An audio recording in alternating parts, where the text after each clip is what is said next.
நம்ம ஃபைட்ரு இப்படி பண்ணணும்னு நம்ம எதிர்பார்க்கவே இல்லைங்க. என்ன நடந்துச்சுன்னு சொல்கிறேன் வாங்க. இப்போ நீங்கள் வீடியோவில் பார்க்குற இந்த மீன் தான் வந்துட்டு நான் ஏப்ரல் 2ஆம் தேதி என்னோடய பப்ளிக் எக்ஸாம் முடிஞ்சோடனே நான் வாங்கியிருந்தேன். அன்றைக்கி ப்ரீடிங் விட்டு பார்த்தேங்க, சரியாக வரல.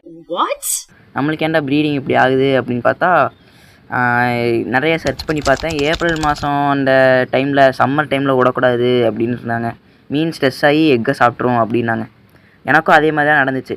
சரி ஒரு 2 மாதம் வெயிட் பண்ணி விட்லான்னு சொல்லிவிட்டு போன வாரம் சனிக்கிழமை விட்டுருந்தேன். இன்றைக்கி வந்துட்டு ப்ரீடிங் சக்ஸஸ் ஆயிடுச்சு.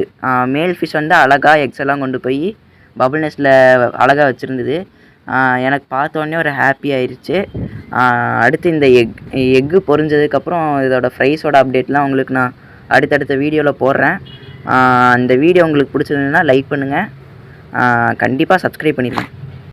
சாரி ஃப்ரெண்ட்ஸ், அவசரத்தில் பாய் சொல்ல மறந்துட்டேன். Okay bye.